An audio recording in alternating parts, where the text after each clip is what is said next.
Hey guys, it's Christina. This is Vox and Guest, and I am joined by 3/4 of Pronghorn. Say hi, guys. Hello. Hello, everybody. Ah, I'm sorry.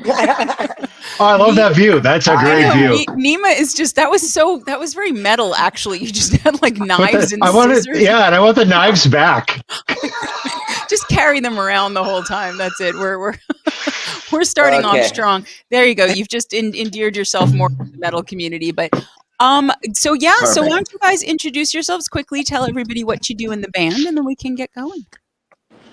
They're going to want you to start, Justin. You know it. Okay, yeah, I'm Justin Colvin. I'm the lead singer of the Pronghorn, and I write all the songs originally. These guys write the songs. I also play rhythm guitar. There you go. Hi, I'm Nima, and I play guitar in this band. I've played with Justin for over 10 years now in this project. Mm-hmm. And yeah, I make it psychedelic. Yes, you do. All right, and you know it's your turn now.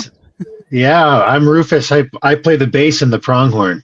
I play the thud staff, as Mike Watt would say. Ooh, I like that. The thud staff. That's both very Tolkien-esque and kind of funky at the same time. I like that. So, and then we are unfortunately not joined by drummer Devin, but I'm sure you guys will represent Devin in his stead. Devin Right. and I started the band in his living room in Wilmington, North Carolina. In Oh yeah. 2005. No, we're getting to all that. Don't you Yeah. worry. But before we do that, I don't think you guys know this, so this is going to come as a little bit of a surprise, but I do begin every interview with a really intense and personal question. I feel like it sets the tone. You know, it opens things up like a flower or a co-ed, I don't know, and it makes everybody want to just be more real. So this is it. You guys just gird your loins, okay? Be honest, dig deep, okay? This is my question for you. You are required to choose to make one of the following things public. Either your entire internet search history or your entire camera roll on your phone. Which one are you choosing to make public and why? I told Easy. you. It's easy. Okay. My internet search history. Oh, why do you clear it all the time? Oh, I've been I'm the type who is since the dawn of my interneting always used a pseudonym, always used private browsing, separate You're that partitioning guy. my accounts. Yeah. Okay. You can have my search history. Okay, I could make this. No, we have, crack team of IT people who can access it. So That's much better. I'm going to do that because fuck it, why not? So Please do. If all of your best efforts were and everything, every little dirty secret, which would you choose? Still internet search history or camera roll? Yeah, still internet search history. Okay, all right. I don't know what is going on your camera roll, Rufus, but I'm real curious now. All right, I've who's seen some of next? that camera roll. You don't want to see it. Okay, Yeah, so man. you're going with which one, Nima? I'm gonna go with. I mean, honestly, I'm good with either mostly, but I'll say camera roll. Okay, all right, Camera Justin. roll, all yours. I'll say camera roll. That's going to be difficult to explain to a few people, but the internet search history is going to be difficult to explain to the whole world. Okay, I gotcha. All right, it would be really funny if all of your photos on all of your camera rolls were just photos of each other's internet search histories, and then what would we even do? What would we even do? All right, so this is we're keeping some things close to the vest. I got it. Okay, nobody completely cried and said neither, so I guess there's some dignity left in the band. But okay, so all right, now that we've gotten the main thing out of the way, we'll talk about the music or whatever. So is having dignity the same or as having no shame? You said there's dignity left. That's a good question. That may be. I may have to keep that for another opener for a different band. I like that one. Is dignity the same thing as having no shame? No, I don't think it is. It is. It comes from the same place. Okay. In your heart, it's the same thing. All right, I got it. Rufus is a surgeon. I got it. All right, you want the exact explanation. So all right. So you guys, defining pronghorn and the sound of pronghorn is a little bit of a moving target. I know when you started, you were more straightforward, like a hard rock kind of band, and then moved into this more psychedelic stoner desert rock kind of feel. But now you got what are you calling it? Gothic grunge funk. You're just Yes. it's genre soup. So I mean, I think, but the funny thing is that all of that is actually completely accurate. So I can't be mad at you for it. I really can't. And I think that you guys, I was really looking forward to having you on the show for a variety of reasons. One is that I love your music, but also just because, Justin, you on social media are hilarious. You make me laugh all the time. It's borderline shit posting the stuff that you do, and I love it. Like, it's so funny. So I'm sure we're going to have a good time. But before we get into any of that, I like to go in the Wayback Machine. I would like to hear from each of you how you got into music in the first place. Not Pronghorn, not the band. Like, I'm talking the little baby versions of you guys or teenage versions of you guys, whatever. Like, how did you guys discover that you were musicians in the first place? Nima's taking us on a tour. Yeah. All right, who's going to take it first? I'll go first. All right. I went to a fish show and it was all over. You saw what? I went to a fish concert and it was all over. Okay. How old were you? I was 16, I think, maybe. Okay. We had a handful of mushrooms and it blew our minds. He's talking And I'm portobellos, like, guys. That's Portobellos. what I want to fucking do. I want to control everybody like they're controlling everybody. Okay. So fish was the gateway drug. Okay. Absolutely. So you got turned on completely by a fairly psychedelic-ish kind of jam band situation. For sure. This does not stun me in the Were you already playing guitar at the time or any instrument? I had a guitar, but it was like I wasn't really into it as much. I was like, kind of seemed like it was all MTV type. Like, to me at the time seemed like douchebaggy, like rockers, which is what I am now, I guess. But anyway, that wasn't appealing to me, and it was like fine. It was cool. It was great, but I was like, I didn't feel the need to be there. But seeing these four like dorks on stage, I'm talking about Fish now, controlling 20,000. He's talking about me. You know. So, but I'm so like, man, I want to be one of those dorks. You did play guitar though. At that point, you just weren't super into it. I mean, I owned a guitar. I think I'd taken a handful of lessons, but I wouldn't, I wouldn't call myself a guitar player at that time. Okay. So how did that come to be that you even owned a guitar and took lessons? Was that something that your parents wanted you to do? Was that you, or it just was like a thing? You're like, I don't know. Friends had it in school, I think a couple of other friends had guitars and stuff, and like some played keyboards or whatever. And see, like in those days, like being in band in school, I'm talking like bands for school, wasn't like a cool thing. So, is it now?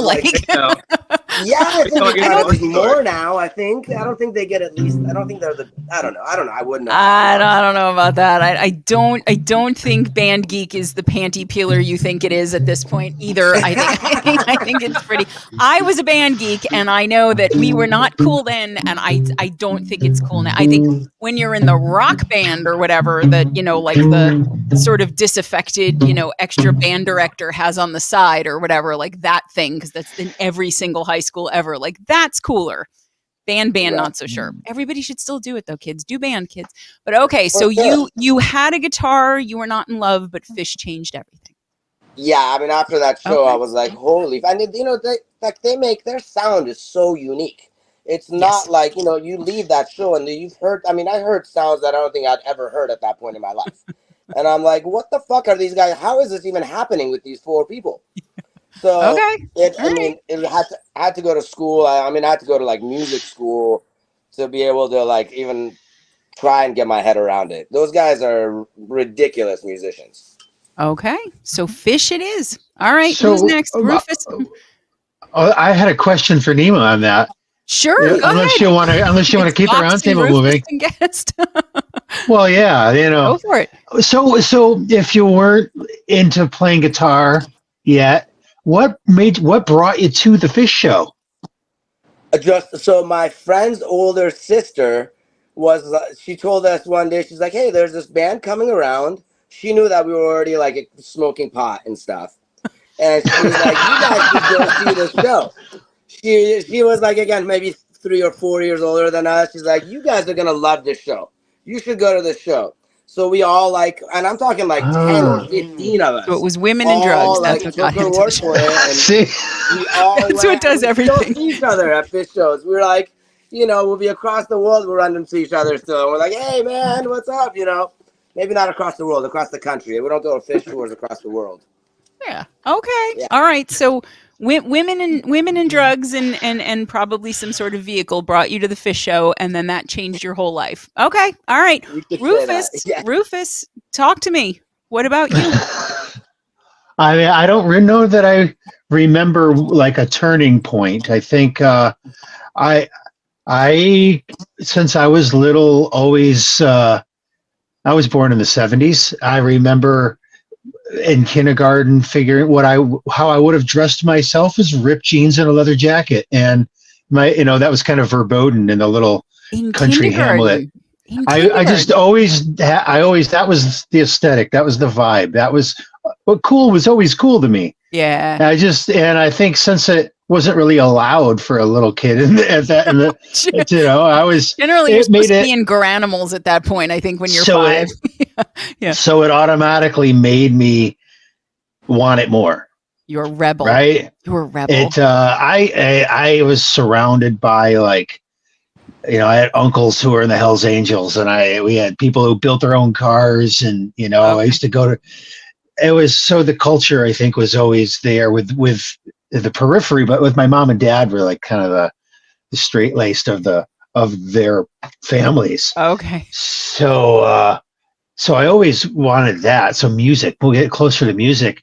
At some point along being a little kid, acoustic guitar shows up in the house, and you just beat on it.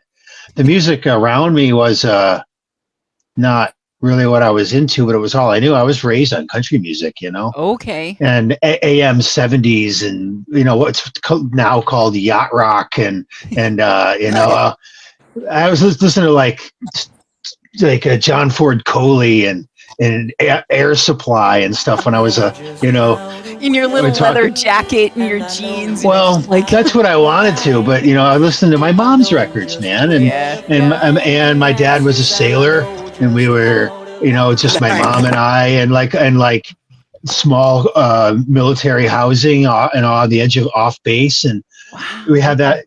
So I'd lay on the floor with these giant, 70s curly Q massive headphones, and my mom would just put records on to keep me occupied while she did stuff, because I was like, just give her a break, and I would just lay on the floor.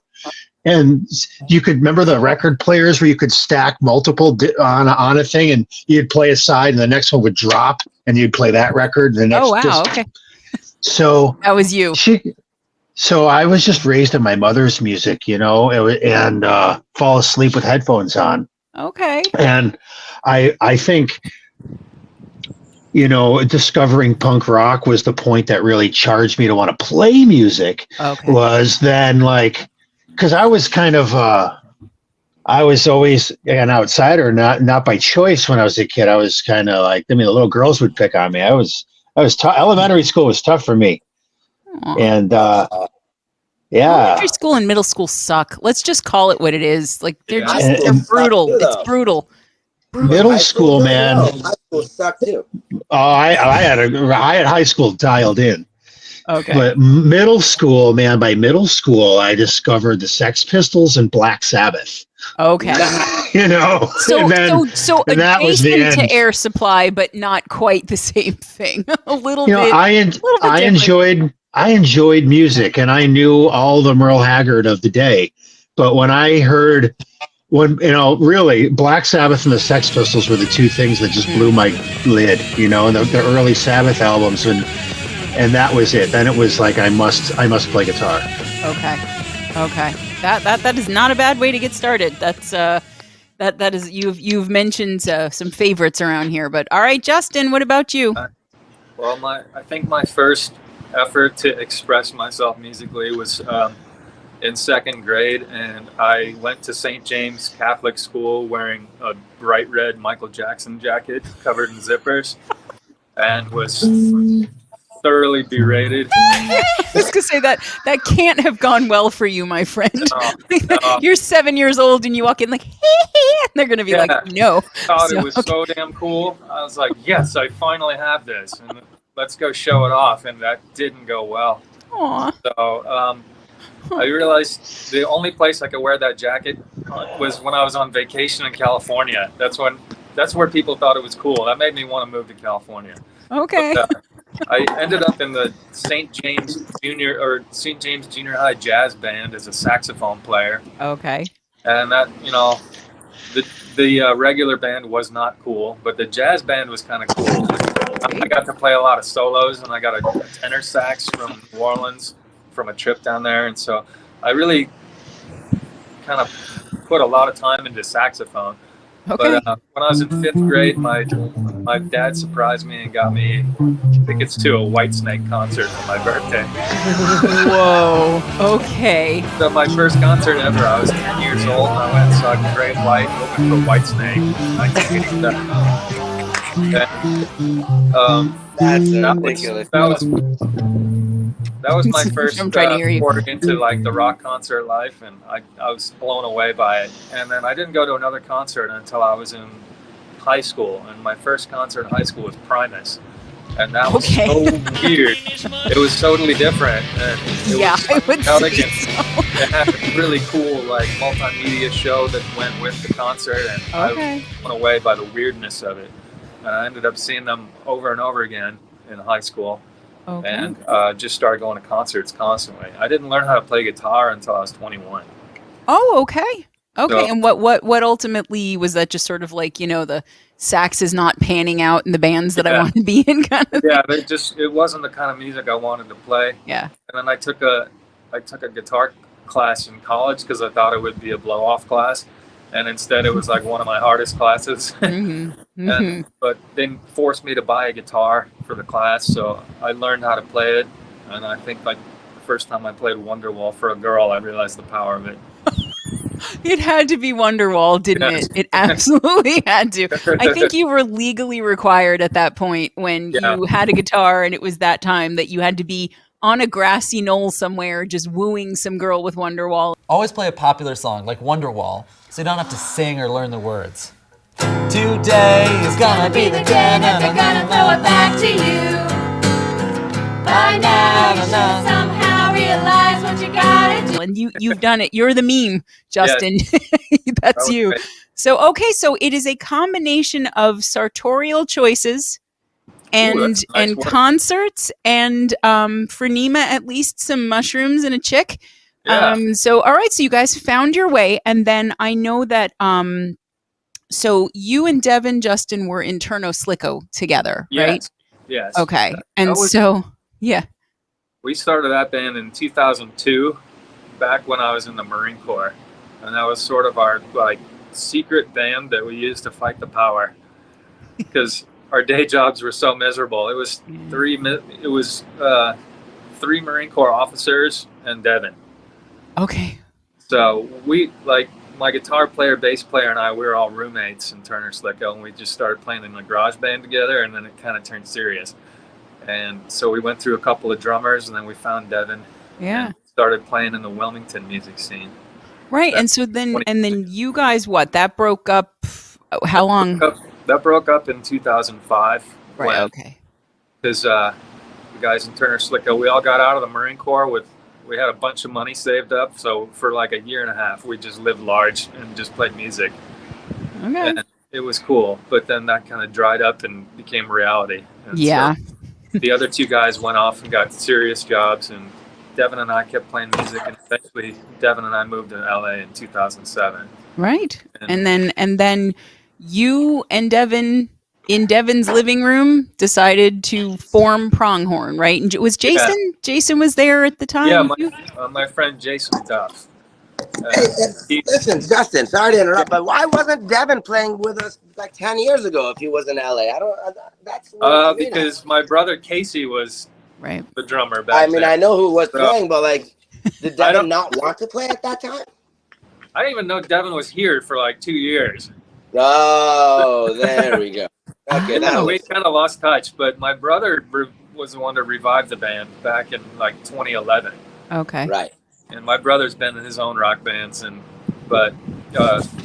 so that we revived the band in 2011 to about 2015, and then I had a couple of medical issues. I had to get some spine surgeries, and we kind of the whole band fell apart for a few years. Yeah, that's you're allowed. That's you have a you definitely have a fair doctor's note on that one. Okay, and then at that point, you and Devin said, "Okay, here we go. We're doing this."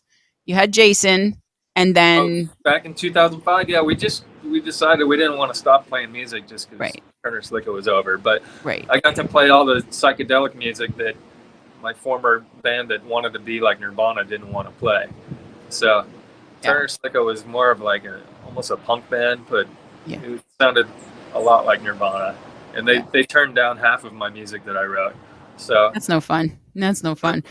I had more freedom with Devin. So once you were back and all your medical stuff was handled, at that point it was you and Devin and Jason still, or no, you and Devin? Jason lives in North Carolina. So okay. So once you moved. Yeah. So back in the band has been put back together 3 different times. Right. So the first time was in 2007. My brother put it back together, and that's when Nima joined. Right. And we went through a series of bass players, and then it As fell you do. apart in 2015, and then we put it back together in 2019. Right. And in 2019, we have the best version ever. So I know, and so Rufus is on and it. Rufus, who is in his own world right now. You've been in the band since what, July? Ish. Okay. Yeah. Somewhere in there, roughly. Rufus is like, I don't deal with things like time and space, man. I'm just over here in my black leather jacket and my jeans with my bass. Yeah, okay. So All I need is some cool buds and some tasty waves. I wish you were mic'd as well as Rufus's bass, Nima. I really do. Rufus has the sound down, man. But okay, but so let's, before we get too much further, I do like to play, because everyone is going to be asking for it anyway, a song by the band. Look at Rufus. You look like you're taking your high school portrait right now. I love it. You're like some bassy Jesus. It's fantastic. So we are going to play. Tell the crowd what you chose, because we had a little bit of a discussion about which song. We chose Song for May, didn't we? You did choose Song for May. You did. That is that's a song that I wrote in May and didn't have a title for it. That's the working title. Okay. But all right. It's the song mostly based about the war in Ukraine. I like to write happy songs. Yes. Lighthearted romps. Yes. We just think things that, the kids can mosh to or whatever they're doing. But okay. Rufus, you're a whole mood. I love it. You got that right. All right. So this song, it is going to be out by the time this is aired, but as of the time of taping, it's not aired. It's not out yet, right? You just have live versions that are correct. Okay. Yes, we have some decent live versions. The one I just put out on Instagram, we're pretty happy with. Yeah. So all right. So guys, this is it. I'm so excited. This is a new song called Song for May, because I didn't give it a title yet, but I wrote it in May. So it's a song for May. All right, Devin.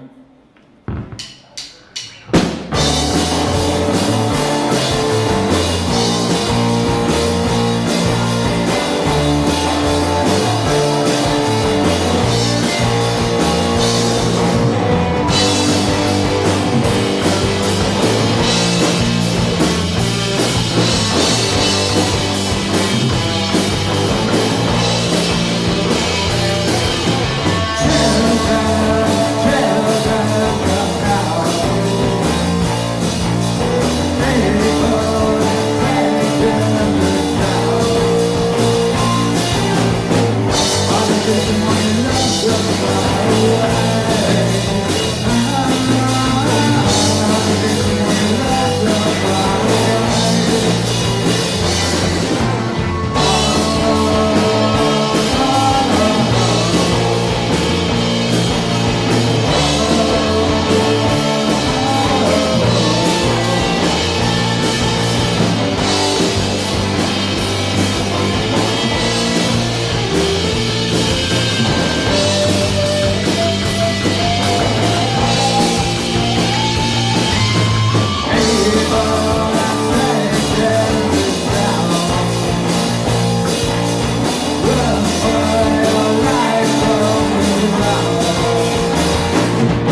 So you guys, one of the things I love about Pronghorn's music is that you have such a specific sound, but it's also different from song to song. No, I think it really, because you do definitely have that stoner rock psychedelic kind of quality, but I hear grungy elements to what you do. I hear a lot of proggy elements to what you do. I mean, I'm Like hearing proggy, huh? I do. Yeah, I let her do. finish. Maybe it should be Pronghorn.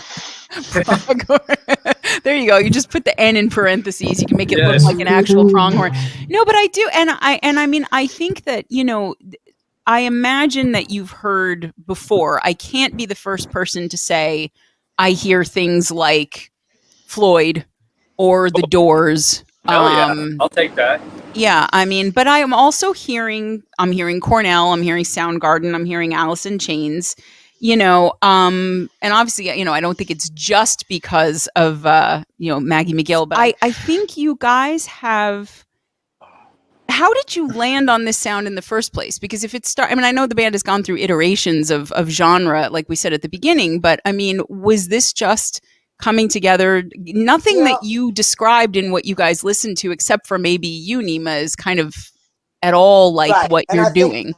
I think I have a good answer for you here, and I'm sorry to hog the mic here, but I was actually not bringing.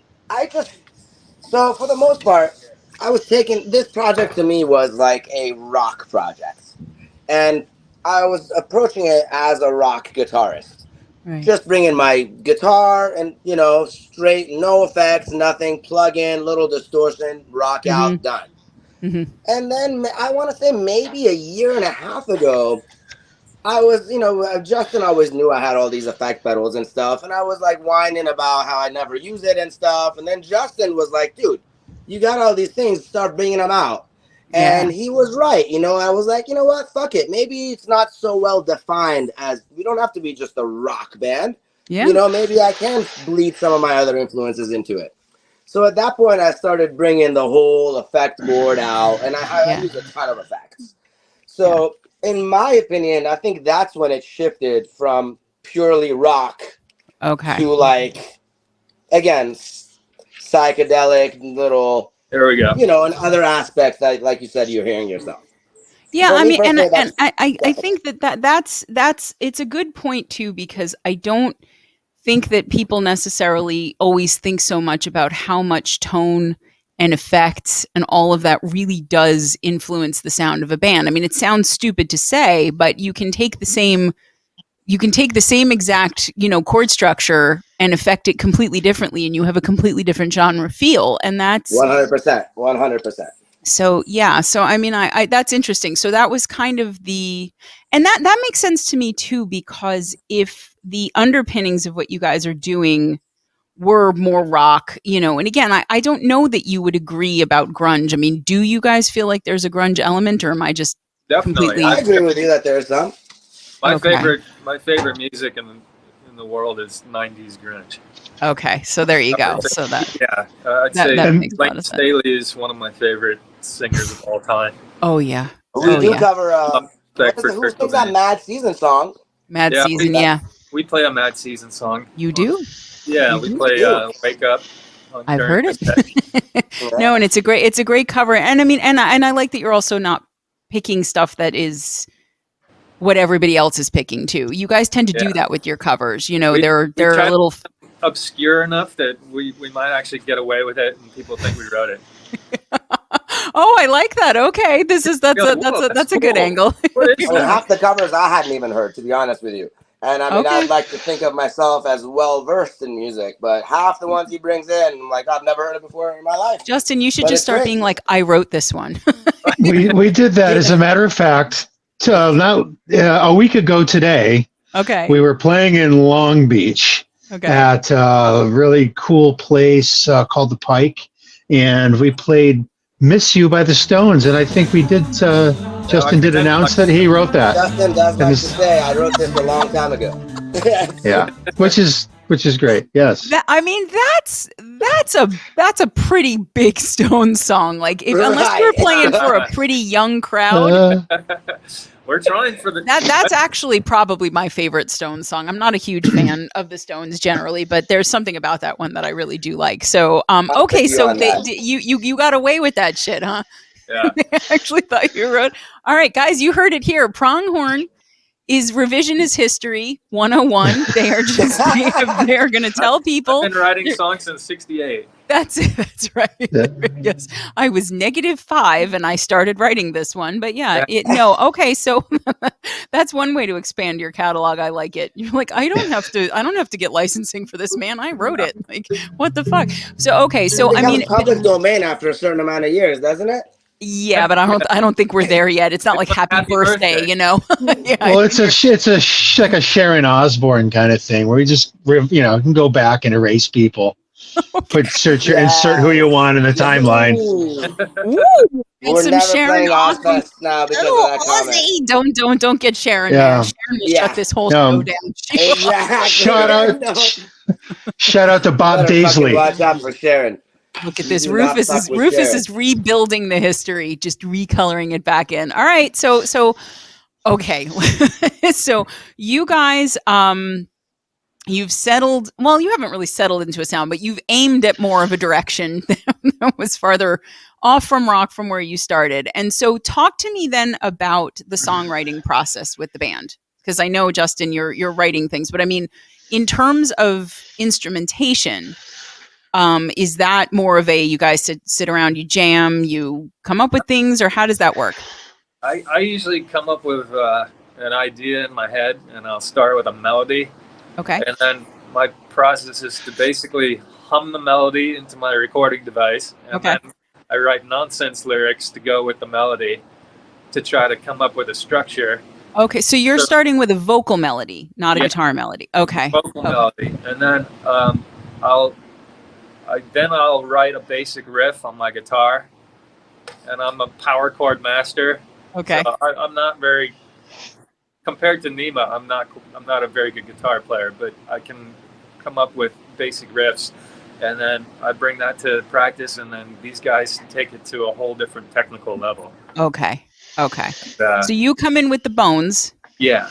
And then you guys sort of iterate it from there. Okay. So, and then what is the, cause I know that you post a lot of rehearsal recordings, or at least a decent number of them, which I always like because, I've rehearsed so many times in my life with so many different bands, and some days you have a rehearsal where you're like, oh my God, why are we even a band? And then sometimes you have rehearsals where you're like, this is so good, I actually want to put it out and have people hear it. And then, and you guys seem to be cool about like, yeah, this isn't quite finished, but I like it and I want to put this out. Or like, this is the best live take we've ever done of this thing, and I appreciate that. But like, you don't really get a say though, for the record. Justin just puts these things out and then we're told about it later.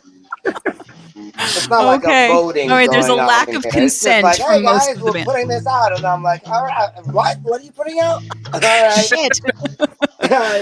Yeah, I don't. Yeah. Okay. So well, Justin then is brave about putting things out anyway. I don't know about everybody else, but okay. So once you have your vocal melody line and you've got some rough lyrics, are you mainly writing the lyrics in full once the song has developed with everybody's input, or does that depend too? I try to, once the song has got structure, that's when I try to refine the lyrics and make them sound cool or spooky or have some kind of theme to them. Okay. So it's just not straight up nonsense.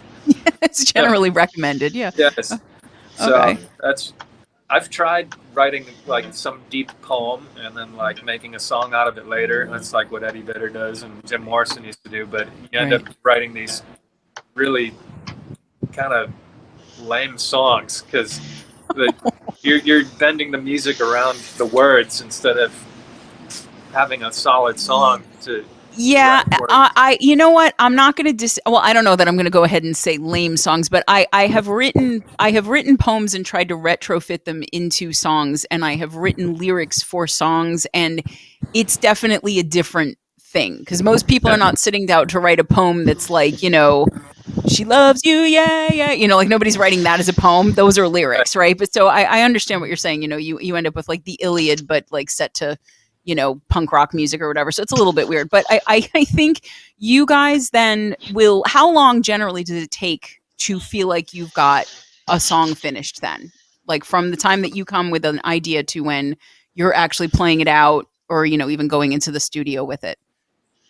I'd say like Song for May, for example, we wrote it in May and we were playing it live in July.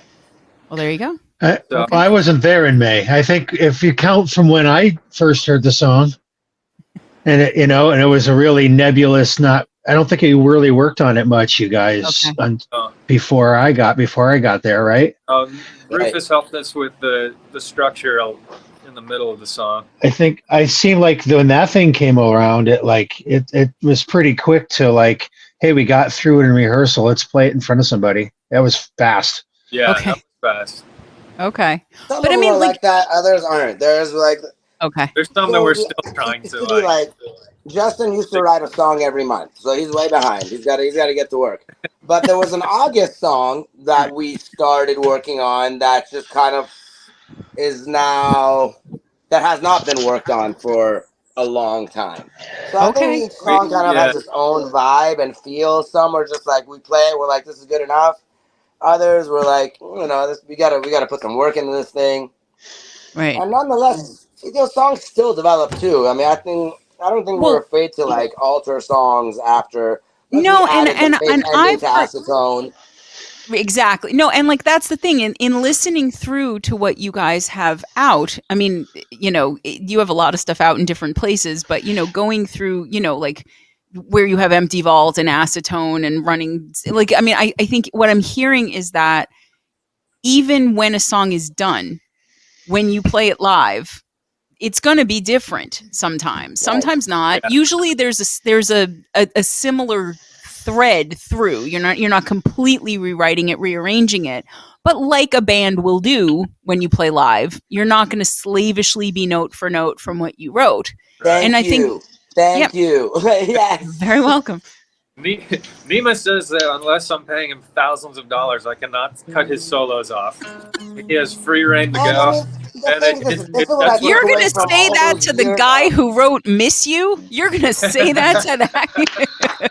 No, I mean, no, but you know what, though? I think that it would be, just, you know, since we know each other so well at this point in the last, you know, hour or whatever, I get the sense that it would be anathema to Nima to have something that was so scripted on guitar. Like, I just don't see that happening. You know, and I think that because you guys are keyed into each other the way that you are, because I watch you, you know, when you I mean, I've been in bands since I was, you know, 13, and I've been on stage where you are all in the right space and you're looking at each other and you're hearing each other and you're connected enough that you can play, but you know when you need to come back, when there needs to be a riff or a cue or whatever, and you're cueing off each other. And then I've seen bands that don't do that, and it's like and usually those are the bands that have to play the same thing the same way every single time because they don't have the musical DNA to play around like that. But you guys, clearly I see you, and you're not that band. Thank you. And it gets boring for the listener, doesn't it? To like see that same show every time. Why would and the anybody musicians go to more than one show? Yeah. You know, that was the big thing for me with Fish was like back when I was, you know, I started listening to them in 97, late 90s. This is like pre like internet and all that stuff, or it was just coming out. If you didn't go to a show, you felt like you were missing out, and you try to search for that show and desperately try to get a recording so you hear what these people did that night because it was not going to happen again. That's right. You know, it's like that. That's what motivates people and to keep coming for more. I think personally. Well, and I mean, I've been at concerts where people will bitch about the fact that it, quote, doesn't sound like it does on the record. And it's like, well, then why didn't you just stay home and listen to the record? The CD is going to sound better anyway if you want to hear it clean. I think that there is a limit to that in the sense that you do have to make it enough the same song that the audience is hearing the song that they want to hear. It may not be the same. So, like, I mean, like, I think of like a Counting Crows. I have watched, and man, when they came out, I liked their music, but I thought, I've said this before, I thought Adam Duritz was such a douchebag. Like, he just looked like such a poser with whatever. And I just, like, I couldn't. And over time, I came to really appreciate the fact that whether you like the guy or not, I have never seen him sing the same song the same way twice on any live thing I've ever seen him do, to the point where he's coming up with whole new lyrics to songs that I've been listening to, Really? for That's 30 impressive. years. Oh yeah, no, he's That's ballsy too, though. It is, but the thing of it that's the sort of the magic of it, and it comes back to what you were saying, Nima, is that band around him will let him go.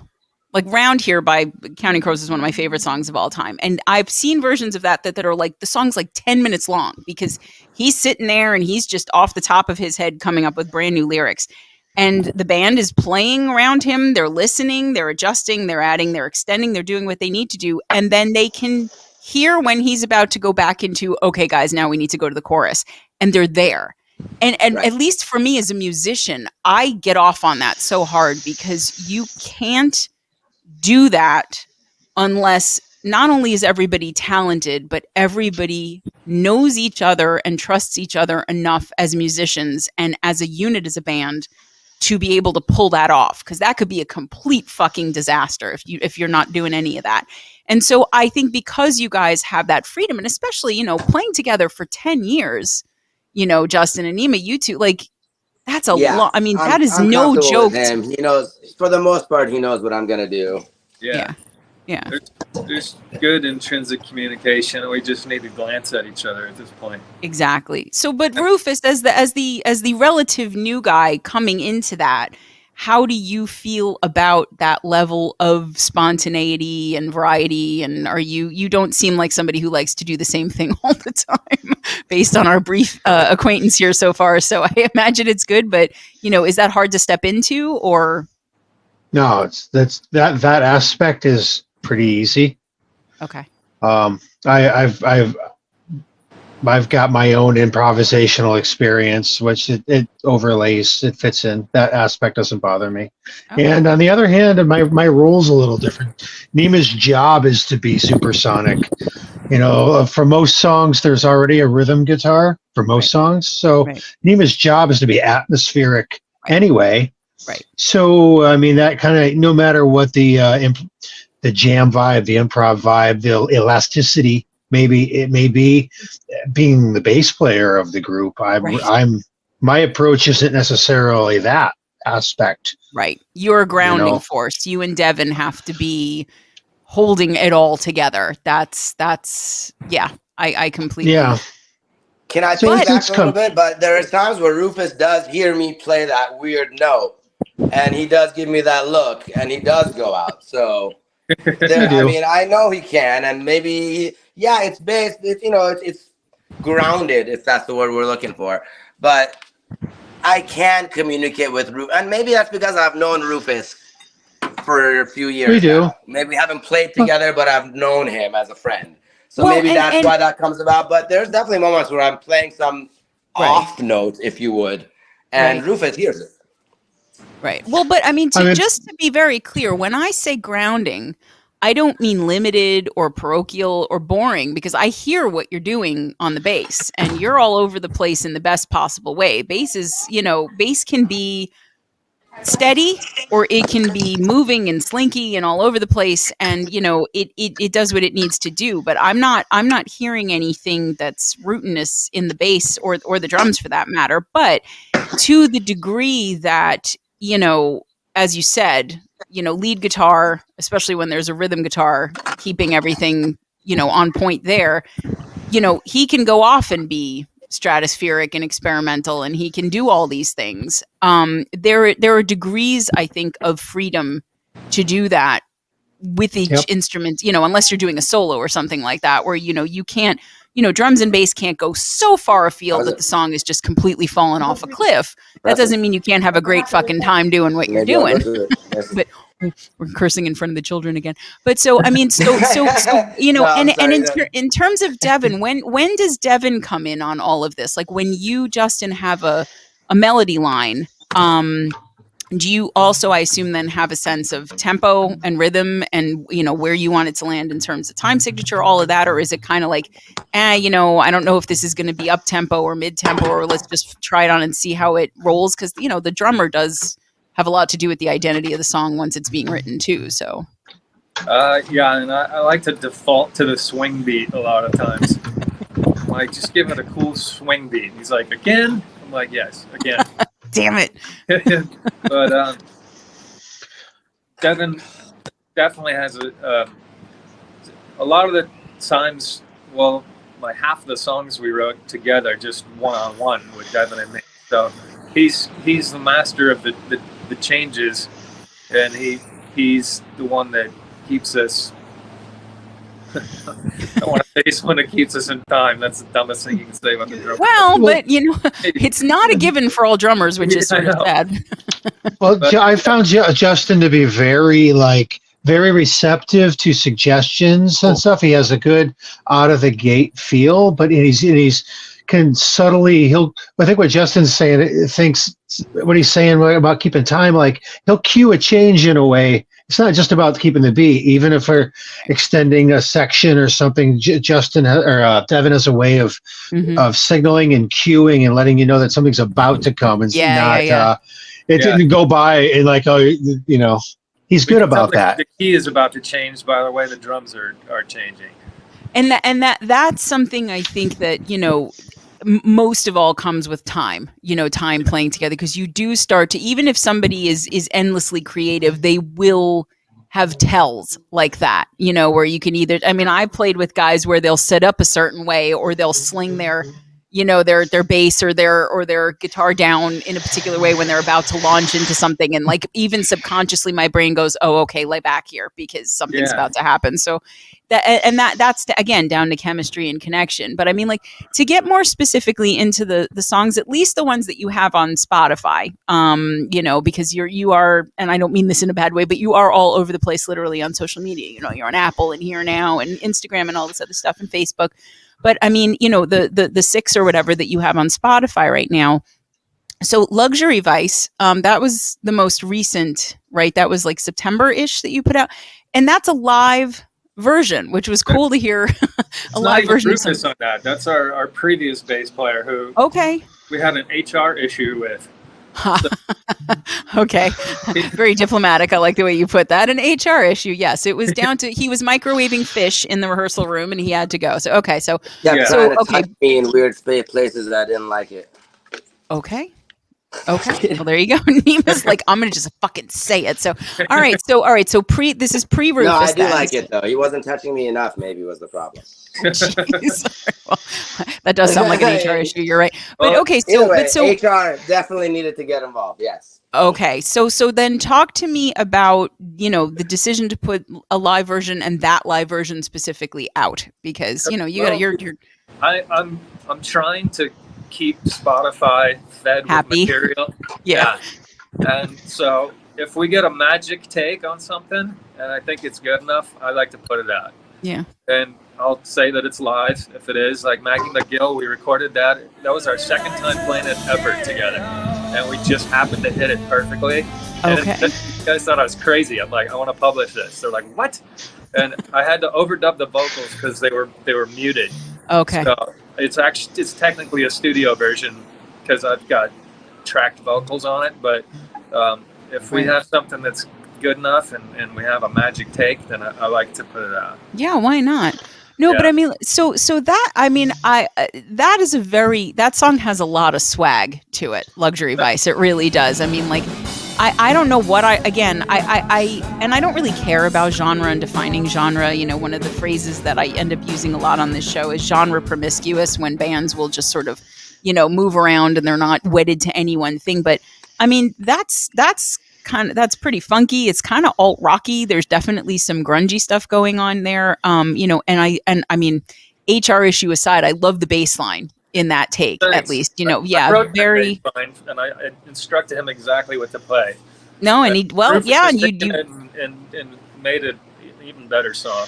So it's funky now. play it. No, but- it's okay. All right, cool. No, that's that. I mean, just having heard him noodling around, I'm not surprised by that in the least little bit. But but and again, that's another place where I hear Alice in Chains, especially in the vocals. Like cool. yeah, and I think I'm so happy that you're not averse to saying, you know what, let's throw this live, because so many bands, and I think that because you do have studio stuff out as well, people can hear the polished version. But I think sometimes, especially for bands that have that kind of live wire energy where you can tell that they're meant to be live bands rather than studio bands, or at least that they're as comfortable in one arena as the other, you can sometimes lose some of the I think Trickshot called it the human element, Yeah. where it isn't perfect. And that's actually a good thing, because it gives it personality, it gives it some balls, and you're actually in a moment like that. But to actually have a live version out, I understand feeding the Spotify beast, but I'm glad you decided to do it. But then, okay, so the stuff that's out on Spotify, though, that ranges back to like 2 years ago too, right? So Spotify goes back all the way to 2007, actually. So okay, when it was actually written, right? But like in terms of released, right? Yeah. So the stuff, I didn't release any of that stuff until 2019 or 2020. right. Okay. That's the first time I started publishing music. So like, what about Feed the Family Fight? Like, talk to me about that one, because that's a whole. There's a lot baked into that one, no pun intended. So I wrote that one back in I think 2003 or 4, when my friends were going to Iraq. okay. And I was still at home, but I wrote that song about the Iraq War and about George Bush and about basically the civil war going on in Iraq, and then the civil strife going on about that back here. And my friend Jason Duff at the time wrote the cool solo that's in the Spotify version. Yeah. And then we play that song a little bit differently these days, but so is it not kind of? I mean, I would almost call that like a surf rock kind of very Pulp Fiction soundtrack kind of 60. Yeah. So like, that's cool. because I'm always fascinated by when, if you had written like a Dear Mr. President, like Pink, and you had done this sort of slower, more, ballady kind of thing, given the subject material, I wouldn't need an explanation for that. But given lyrically what you've done, and then instrumentally what you've done, which are in kind of contrast, I would say, how did you land on that instrumentation for those lyrics? Do you remember? I had just a cool riff, and okay. I just started writing. Yeah, there he goes. I love it. We've got that. How do you? I mean, once you strike on that, since I'm not a distinguished guitar player, that's like the hardest song that I play on guitar. Okay. I'm the one playing that riff, so I was really proud of it. So in terms of playing and singing, that's the hardest one we had. I could see that. These guys always encourage me to write happier songs. So is that really so? Let's talk about that for a second. So, like, is that true? I don't do that. I'm not. Okay, yes, that's true. It's true. Okay, so Rufus, talk to me, my friend. So, what are you gunning for? Like, is it, you mean just lyrically in terms of I think more sex and less war. Okay. I mean, I can't argue with you on that one. That tends to be a popular opinion for me as well. But okay, so anytime it's more sex, it's a good thing. But I mean, is that because what has to happen instrumentally around it is different for you, or just like you lyrics that are more fun? Like what's that about? I think as a group of entertainers presenting something to people. Okay. I'm not really so much on the writing side of this, so I'm kind of just live vibe, right? And so as entertainers providing stuff to people, I want to make girls' butts wiggle, and then the rest all falls in line. Like if you do that live, then you really don't have to worry about anything else live. Okay. So, So you're taking the venue owner approach of just get the women dancing, get the people buying them beer, and then then we're good. So Okay. either, more sex, less war. That's Okay. all. You said Do that. you do you find that the audience is listening to the lyrics though? Because generally, like 12:31 in the morning, bar crowd, you're not getting a lot of people who are going, "That was quite a turn of phrase that Justin crafted." Like they're Man, yeah, I even fuck it, whatever. myself Like don't so. listen to the lyrics, and I'm in the band.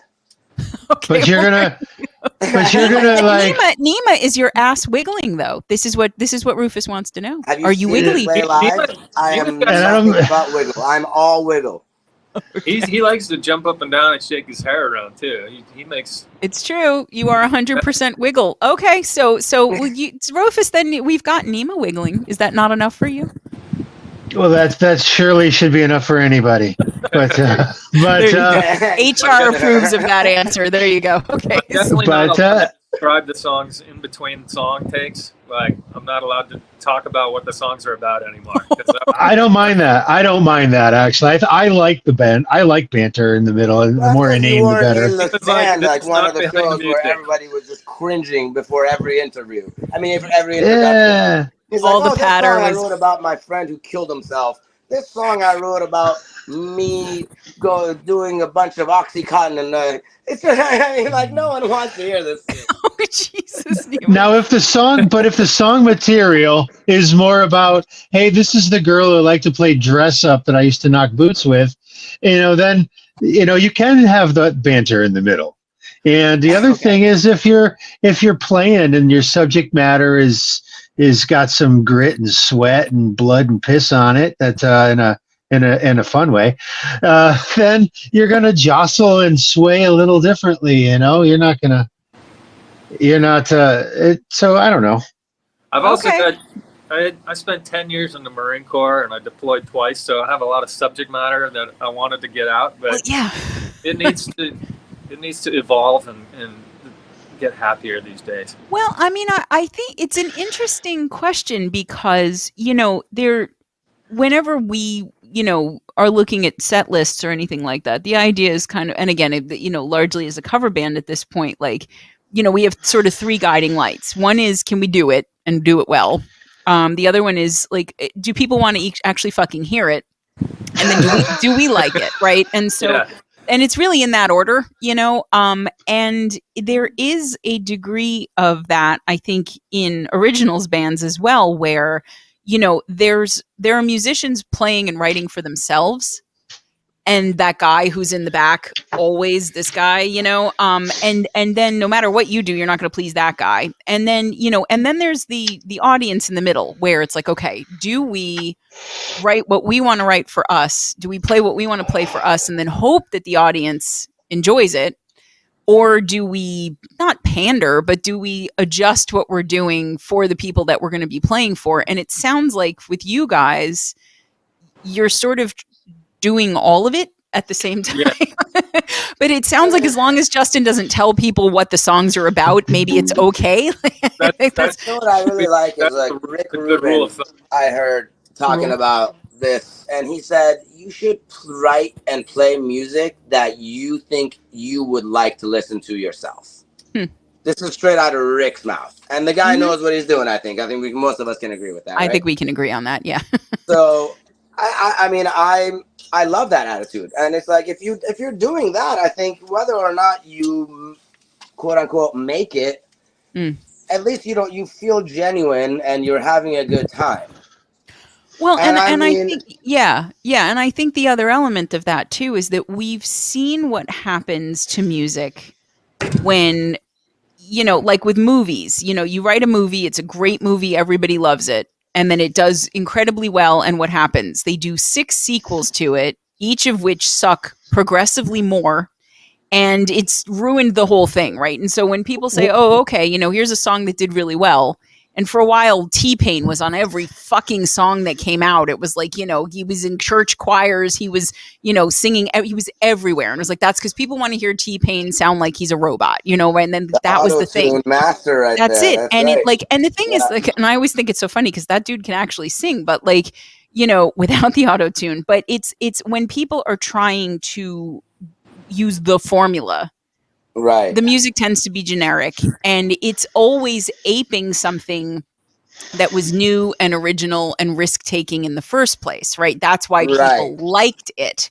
So, I mean, And the fad's I gonna go away soon, right? I mean, how long is the fad gonna last, and then what? exactly. So, I mean, I think it's an interesting discussion to me because it's a balancing act for band relative to crowd, but also band members relative to each other. If some of the band wants to have like a more of a a party vibe with the lyrics, and then Justin, you're over there trying to write about war. It's a little bit of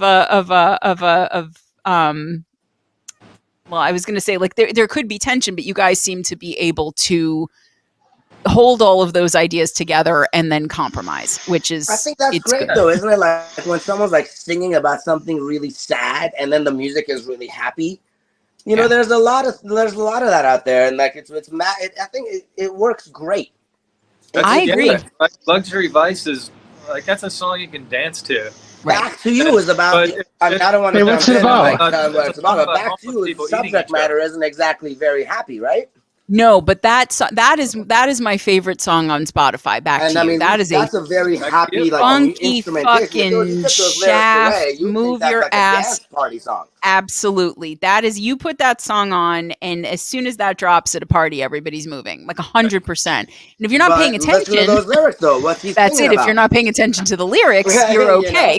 But I think that you guys do marry those two things well. And I think that there's something intellectually more interesting about having a song where the lyrics and the instrumentation don't necessarily match in the way that you would expect them to. I mean, like, Sting had that song, at some point where he was talking about divorce and custody with his kids, and it was this, I'm so happy I can't stop crying, but it was this very sort of like, jaunty, almost, cowboy kind of song. And I remember at the time going, okay, my brain didn't really know what to do with that at first, but it gives it another texture, which I appreciate. And I mean, you guys, when you go into the studio, given that you do flip things around, obviously, when you play them live, and even, having heard multiple takes of the same song, a number of times in what you have posted, besides Spotify, obviously, that you do change things up. How do you decide? Is it just whatever happens to happen in the studio because you've paid for the time, and then that's the take that you have? Okay. So you don't sit there at the beginning and go, this is how we're going to do it. You play it in. Okay. We have limited time and money in the studio, so we're going to be recording basically live. So we're all going to be in the same room, mic'd up, and we do the song in one or two takes, and then we retrack the vocals, and then we maybe retrack a little bit of lead guitar. But we try to get live takes with the guy that we've been working with lately. Okay. And that's just the most. Why don't you plug him in, bro? Give him a little plug out here. Yeah, absolutely. Shout him out.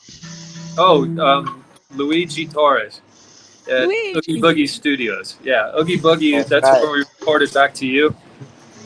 And my friend Luigi's in a band called La Tumba, and they're this really cool Hispanic band where they play Latin music they sing in Spanish, but cool. Like the lead singer wears freaking luchador mask. A luchador mask. Okay. While he's playing like bongo drums and singing in Spanish, so okay, they're really fun to pretty watch. Slamming though. It's not what you're picturing. It's got some edge. Oh no, I wasn't picturing like the band at the local Mexican restaurant or anything. Like if you're wearing that mask, by his description, I kind of was until it's that luchador mask. No, that the mask kind of that gives it a whole other spin. That's not, if you're putting that mask on, you're not playing that kind of music. So I'm not too worried about that. Correct. Yes, correct. But okay, so we're hoping to book like a whole week with Luigi in January. Hopefully, recording 4 or 5 songs with him. Okay. And then talk to me about Turn On. Okay, when was that written versus when you put it out and all of that? Because that I do get a Stones like almost sympathy for the devil, sort of Married to Fell on Black Days kind of feel. Oh, cool. Which, yeah, I love that. I love the combat. Like that's what I'm. And again, I always mention this, that I only make comparisons when I think they're favorable, and I know that not everybody likes the same stuff I like. But so far, you seem not to have been offended by anything I've said. But like, I love that there's something that's retro, and also, I mean, I know grunge is retro at this point too now, but not as retro as like Stones from when I'm hearing it. So, talk to me about that one. We wrote that song about imbibing chemicals and digging for bugs in the backyard. And when Did you get stoned with your kids? No, not with my kids, with my beloved. And but I wrote that song back in 2004. Okay. And recorded that in Jason. We recorded that in a haunted house in the middle of the woods in North Carolina. Okay. With Devin and Jason and me. And it was a creepy weekend, but we got good music out of it. And Okay. I just like that version of it stood up to time. And so I published it in 2020. Yeah, that does not sound really like old it's version. that old. Yeah, no, it doesn't sound like that though. And see that I think is down to a good song is a good song is a good song, and even if it's 20 years old, or there's a reason we still listen to the stuff that we listen to from the 60s and 70s. Yeah, no. And then you mentioned quickly, and just for the audience's, edification, I'm only moving a little faster than usual because we do have a little bit of a time crunch here on the other end. But so you had mentioned very quickly just an Old Man on the Mountainside. So again, because that I'm hearing Ronnie Spector and Bono. Really? Yeah, I mean the vocals are more. Yeah, I got a Bono vibe on the vocals. I really did. And it was the only time with you. Well, no, actually, no. Roll Where the Money Is. I got a little U2 from it too. But Old Man on the Mountainside, I got more Bono vocals than really any of the others. So like, what was the inspiration with that one? There's this. We used to, in college, we'd go drinking up on top of Mulholland Drive, on top of the mountain over Brentwood. Okay. And there's a former command center up there for the Nike Zeus missile silos that used to be all around LA. So we would go up to this, we'd break into this abandoned military facility and then climb up to the top of this antenna structure. And then you could see all the way to the ocean. You could see all the way to the valley. You could see all the way to downtown. And I just imagined like what it would be like if one of the silos still worked and somebody was down there and got abandoned. So it's about an abandoned missile silo. Okay, that colors it in for me a little bit more lyrically. Okay. All right. See, so you really are inspired by literally whatever is around you. Yeah. Because that's not something that I think most people are going to write a song about. No, it's very specific. It's about an abandoned missile silo, and the guy in there nukes Hollywood one night and does everyone a favor. There you go. So, okay. We kind of write about the things that we love being destroyed. Yeah. Well, I mean, unfortunately, there's a lot of material in that. But okay. And then, so I also really love Withdrawal. I really do. That's a great song. I mean, I get, again, I know I keep saying it, but I get almost like a No Excuses vibe on that one. Like that's a real, yeah. And it's interesting to me, the confidence in a lot of these songs too, that, you have to have a certain level of swag to be able to sing anything that's remotely grungy convincingly. First of all, you can't be timid and wussy about it. You have to really own it, but I think that song was hard because it's a true story and it's my personal experience, and I've had multiple spine surgeries and spent a long time on pain medicine. So kicking that problem was inspiration for that song. Sometimes Justin brings epidurals to practice and we just hit it up for fun. No, but I mean, like and I think that's part of why I like the songs so much. Is it not that they're not all personal, but some of them just land a little bit more, and it's also what resonates with the listener, I guess, too, but a little more intensely than others. And I think that's part of what I was hearing in the vocals too, that you really had that rawness around what you were singing about. Is that hard to do now still? Oh, hard Like to when sing. I don't well, think no, it's like just live, 'cause you don't do. Okay. we haven't done that song live. It's kind of a downer. Well, So- yeah, I guess it's I not don't really. mind it though. We should work on it. We should bring it up. It's can not bring in it. Rufus's wiggling wheelhouse. I don't think that one. That's a Well, We do. when need I some started, with the band, there was a core set list, and since there's a backlog of material for me to learn, there's a large catalog. mm-hmm. It's like learn. What we're playing right now may not be what we're playing in a year from now because, recently we had a gig that required us to play for longer than we had been. And rather than dig into the back catalog, I think we slapped a few covers in there too. And I did actually have to dig a few out of the back catalog. So things will come, I think will come in and out of rotation. Yeah, that's a very good point too. And it also depends on, where you are with the band, what you guys are looking, because if you are trying to do stuff, I mean, Justin, are you thinking that you are going to attempt to try and lyrically lighten up a little bit? Not that I'm saying that I think you need to, but just relative to what the guys have been saying, or is it you write what you write? Hey, stop including me in this. I'm not telling him to write upbeat stuff. I've always said I love what he's doing. Okay, there we go. So I'm going to go then to Rufus. No, when you say the guys, do you mean Rufus and Devin? Is Devin also saying it? Or is this just you thinking you need to do it and you're blaming everybody else? You're overanalyzing it? Okay. I can tell when I bring a song in and they ask me what it's about, and then they just, oh, geez, again? When have I ever asked you what the song is about? We talked about this earlier. I don't even listen to the lyrics. All right. Nima is just, wiggling and does not need to know. I just want to get down. That's it. That's it. To make me, now, can I rock out and have a good time to it? Great.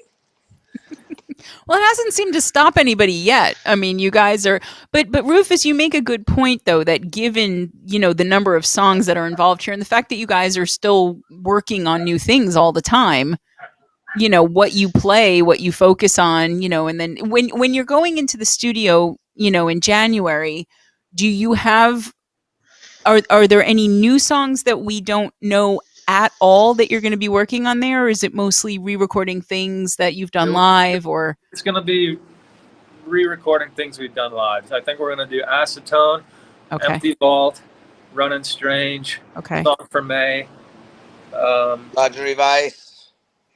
Again, sure, we could do that. What do you mean again? We don't have a Luxury Vice studio version, do we? We don't have a studio version. No. So yeah, we definitely need that. So it's going to be, and then Empty Vault. whatever I have written in the meantime from now to then. Okay. A Zofstall? What about a Zofstall? Oh, a Zofstall. That's not. That's a song that you haven't heard. No. Okay. That's another happy Ukraine song. I was going to say that just from the title alone, it does not sound like a Girls Gone Wild kind of thing. Here, this is interesting. Let me give you the biggest caveat of anything I've ever said. Okay. That was that when I first heard of Zofstall, for weeks, every time I heard it, I would shed tears, man. It like literally would well me up. Wow. He's not lying. He's not lying. No, I didn't think so. Okay. It's totally a song about, what's going on over there. Yeah. At least on the surface. I mean, I'm sure all of this, you can add some sort of metaphorical thing, but Pink Floyd vibe from is that aspect of it. Yeah. There's a soulful. It was very soulful. It wasn't a rager of a song about a conflict. It was very soulful. It's very mournful, and I don't know. Withdrawal might resonate more with somebody, as Zofstall might with another person. So I guess the breadth is always good, even if every member is an incongruency of what they would like for subject matter. The differences also lead to more of a diversity in the friction that you need to build things on. I love that. No, I love that. And I agree with you completely, because it's it's none of it is making anybody in the band miserable, which is really the main problem, right? Like nobody's sitting there going, Rufus is like, well, no, but like, I mean, nobody's walking away, you know what I mean? And I think that you guys are doing a little bit of a high wire, well, except for the HR guy, I guess, I don't know, but like, I don't even know what's going on at this point. Like you three have obviously, info that I don't, but I mean, just you're all here right now, which is a good sign. And I think that it's, I think it's cool to me that you are Justin getting to write about these things that clearly matter to you. And it's not to say that they don't matter to Nima because he doesn't even know what they're about, but like Rufus being moved to tears. That blew me away when he told me that. I was that's something. I mean, that's, even especially coming from the idea of, hey, we could lighten this up a little bit, and that it was still strong enough that it was affecting. That's to me a very good sign, and I think that the point that Rufus is making is an important one, that, you don't want to be one-dimensional musically, but you also don't want to be one-dimensional lyrically either. I mean, people aren't going and dancing, to Alice in Chains, but they are absolutely fucking vibing, and the lyrics were not exactly what I would call a lighthearted romp through the fairy forest or whatever for the most part. So, I mean, there is a place for that, but I think that, you guys have a strong enough identity musically where you are going to get people moving, you are going to get people up, and then whether they're, in the Nima camp and not listening to what the fuck the song is about, or if they are, it doesn't, I don't think people are going to go, wow, this song is really cool, I'm enjoying it, and then listen to the lyrics and go, oh, I need to sit down and contemplate this. Like, I mean, if it's danceable, if it's going to get you up and wiggling, it's going to get you up and wiggling, but then maybe you walk away going like, wow, that band really has something to say, and for me, at least, I would prefer that, I would prefer, right. And I mean, I listen to music differently than most people because of this show, because I'm really, analyzing it and sitting with it, and also just experiencing it too, but like really listening for, okay, so, here we've got, these polyharmonies here, we've got this way, like I'm hearing it, through different lenses, but I can still sit there and go, okay, I'm Back to You comes on, I'm up and I'm dancing. Like I just am, and I'm paying attention to the lyrics and it's not making me sit down.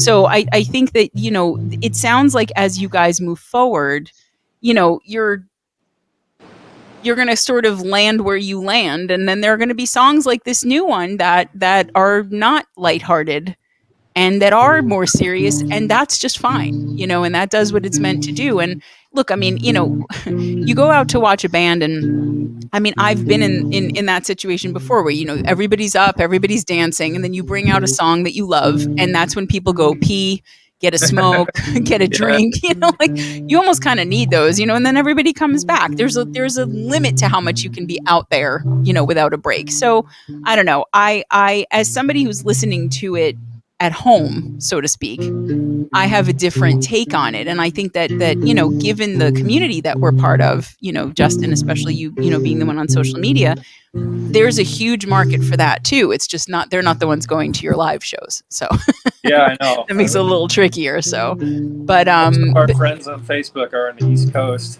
or I know you got to move. That's all. Nope. You just got to do your national tour. But because I know that you guys need to wrap up fairly soon, I just wanted to mention quickly, you do play out a fair amount, or is that going to kind of continue to be? Yes. Okay. We try to play at least one show a month, sometimes two. Yeah. We're going to take a little bit of break for Christmas and then work on getting ready for the studio in January, but I'm gonna book a show in January anyway. Yeah, so, why the hell not? Yeah, it'll probably be a State Social House or a favorite. Yeah, that's a cool place we play on Sunset. Yeah. Well, and I mean, and you guys, I mean, you've also, we should mention, you guys did the Viper Room at some point, right? We played the House of Blues, and you played the Viper Room 3 times. We played House of Blues. We played Whiskey Go Go. Yeah, We big tried to hit venues. all the big spots. That's yeah. it. So, That's it. You popped all the right cherries there. No, so I The mean, it's whiskey, the whiskey. the whiskey was great. It Yeah. was cool because we got our own dressing room up there, and you get to see like everyone who's signed the wall since the 60s. oh wow. And- Okay. But you got to sell tickets for those kind of shows. So I mean, it's Yeah. No, we we talked to So Bryce we Evans ran out about of that, tickets. and they There were like, "Yeah, so okay." many people that wanted to come. We had to turn people down. That's what you want. That's Yeah. what You you know? want. You want that. You want there to be standing room only, and then people crying outside the door. That's what it was. That's what it was like. There you Tears go. everywhere. Tears everywhere. And Justin, you didn't even have to write anything to make them sad. They were just no. Look at that. So I just wanted to ask you, before we do start to wrap up, because you have Justin like about 20 minutes, right? Yeah, I can be as long as you like. Oh, now you tell me.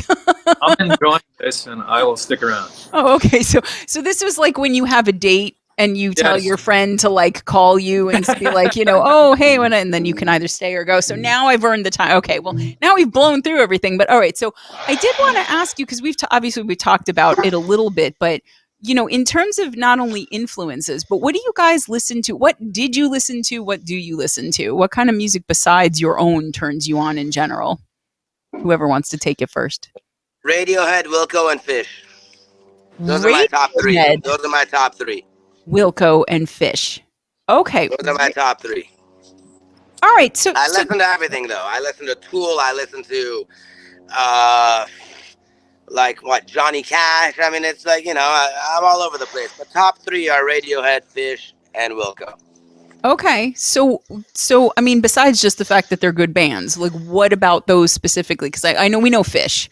Fish. Right. That's yeah. improvisation. Wilco is the songwriting, the honesty that attracts me to it. Okay. And Radiohead is just, are you kidding? That fucking band, who can even think about comparing to that fucking band? My bass player is in love with you right now. That's Chris's favorite band. Yeah, and that's another one where when you hear them live, you're not hearing the same thing over and over again. So you're not. You do that does really seem to turn you on then. So is there anybody by comparison that you are just bored to death by? Mumford and Sons. Okay. You came up with that pretty quickly. Okay, so what about you, Rufus, swinging your hair? What are you listening to? What do you listen to? What kind of music turns you on? I am the oddball in the group. Every influence anyone's mentioned, I'm really not a fan of. I'm not. I don't. That's just I try to not bring any '90s influence at all. Okay. I don't listen to the Doors. I don't like Fish. I don't like. Yes, the last Fish show in Hollywood, you were hanging out with me in my box. I know. I was doing drugs and having fun at a Fish show at the Hollywood Bowl. Nobody does drugs at a Fish show. Stop putting that misconception out there. So, I mean. Okay, so I like a party. I like a party atmosphere, of course, but I haven't played rock music in about 15 years. Okay. And I was in another band. I don't know. I just recently, in the last 3 years, started playing rock music again. Okay. What were you doing? I got into stuff like Angelo Badalamenti, who does really thematic scoring, and Charles Mingus, the Thelonious Monk. Okay. I did a lot of jazz fusion, and I would take, I guess, towards the end of that period, it was a lot of fusion. It wasn't such straight jazz. So it would take Miles Davis tune, take a section of it, smash it up against a Hall & Oates tune, and with an instrumental, with a piece of original music in the middle, and go through I play a fair amount of finger-picked guitar. Okay. I recently, and it's always a back burner project, have an electronic bass and vocal and looping duo with somebody. Okay. And I just want to shout that out too. You might as well. You're welcome to. You don't have to. No, Okay. this is You guys know This that is Hall and Oates recently this got is a restraining order against each other? Yeah. good for them. Like I said, the friction helps the music. That's good. So I Okay, mean, so you have I a lot just of found stuff. myself. I just found myself right now. I'm doing rock music, but Okay. I like in rock music. I like the Jesus Lizard. I like noisy, angular stuff. I like anything Mike Watt is in, and I drag these guys to one of his project shows. I like. I get too purist in the in the in the post rock indie scene that kind of Okay. inhibits me from enjoying things freely. Well, when you say that to purist, how do you mean? I just need to get over things and listen to people without considering. I just need to let some shit go and Okay. open up. Okay. I'll put that Okay. on me. I'll So put that on me. rather than wanting it to sound a certain way or do a certain thing, you just want to take it for what it is. Is that kind of the? Yeah, I need to. Yeah. Okay. Yeah. If there's a lot of pomp around a band that's popular, a lot of hype, I generally will avoid I'm the just same based way. on that. Yeah, And I'm I the get same burned way. all the time. I get Yeah. burned on I ignore pop music. I've always ignored pop music. And somehow, I got these tickets to a Greta Van Fleet show that were sold out, and I got tickets. So I'm like, well, I've heard of the band.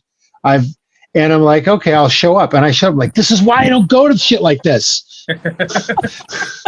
Because, You're like, I I have opened up my heart and I trusted for a minute and I got shanked. And yeah, imagine I showed up and there's no chick named Greta in this band.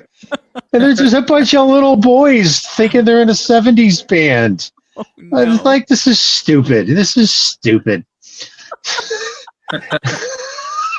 So I guess You're I've always looking had for Greta.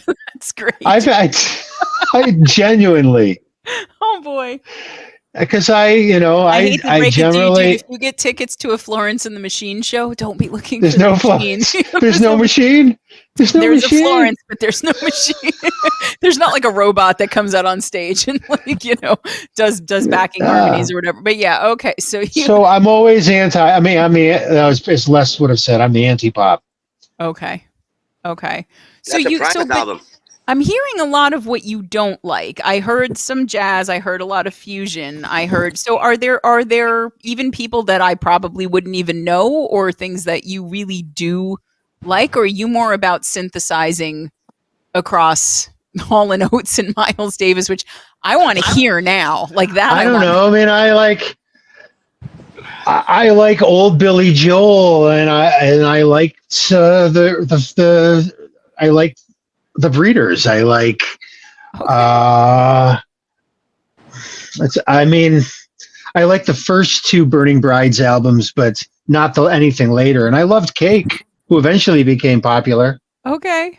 I so love Frank Zappa. Okay. I could see that. Me Based too. on the little Frank I know is- you, I could see it. Frank is the fucking man. I keep sending Justin these quotes from him where he's like, I refuse to play a solo note for note. Yeah. Yeah, I mean, and I try to always listen to. I've got Spotify. The only thing in my life I use Spotify for is to feed me fresh music that I'm not familiar with.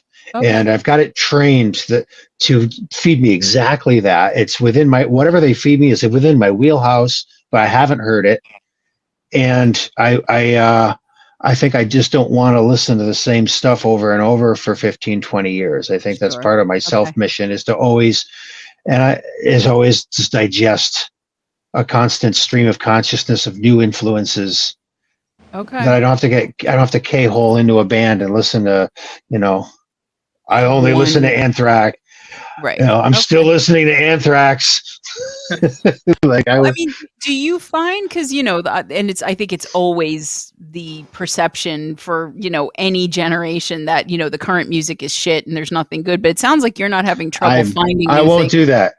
I'm deliberately not going to fall into that trap. Well, I mean, the root reality of it is that every single generation of music, genre of music, there's great stuff and there's absolute shit. Like there's no there's no decade, there's no genre that's exempt from that anyway. So it's kind of, people will say like, oh, well, they'll pull up Beatles lyrics and then they'll pull up Cardi B lyrics and be like music then and music now. And it's like, yeah, you could pull up shitty lyrics, from Tiptoe Through the Tulips, and then you could sit there and people want familiarity, right? And once you know what you like, you want to sit there. And it's always pop music that keeps changing, but jazz never stopped, blues never stopped, straight ahead rock and roll never stopped, and hip hop didn't stop. So that'll always be there, and there's always going to be people putting out good stuff, right? And there's constant new fuses, novelty and new ideas, and not getting stuck in any one thing. So whatever it is, that's the thing. Okay, all right, that's very different from most people will have like the album and the T-shirt and the poster, and you're just like, nope. No. As long as it's not Greta Van Fleet, you're okay. But okay, Justin, what about you? I have the feeling your answer is going to be very different from Rufus's. I'll start with my 3 favorite bands right now are Queens of the Stone Age, Arctic Monkeys, and Brian Jonestown Massacre. Okay. Yeah, I do see you mentioned Brian Jonestown Massacre a fair bit, but okay. Queens of the Stone Age, that's there's a lot going on there always. But so what about, because those are different enough from each other, that what is it about those that turn you on? I like the intricate guitar work of Queens of the Stone Age, and I like the creepy harmonies and just the spooky desert sound to it. And then I like how Arctic Monkeys have evolved from like a teeny bopper band back in the early 2000s to this. They're almost like David Bowie now. Like, okay. I think I know the hits, from back in the day. But so that they're a different. No, they've completely evolved and become very mature, and like the music is phenomenal. I think. Okay. Better now than it has ever been. Okay. And I like watching bands that evolve like that and change their sound. Yeah. Like it's sort of like what the Beatles did, they started as like In Sync, and then they ended up as the Beatles. Yeah, exactly. Yeah. Okay. And Brian Jonestown Massacre, that's I like how they're just completely doing their own thing, and they don't have a label except for themselves, and they go on world tours. And it's just them running their own show. It's impressive. And I mean, I started liking them from the documentary that came out 20 years ago called Dig. Okay. And all right. So you've been a fan a long time then. Okay. Yeah. But I mean, they started off as these horrible people, just incredibly immature and selfish and self-centered but the music has lasted, and they've just become kind of their own institution. Okay.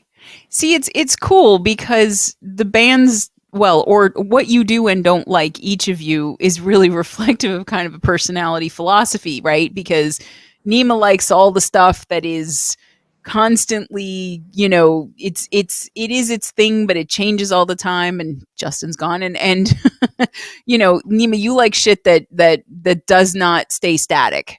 Sure, and like new sounds. That's why I like Radiohead, because it's just like stuff that, it's not your. Look, that's why I don't like blues, because it's so predictable.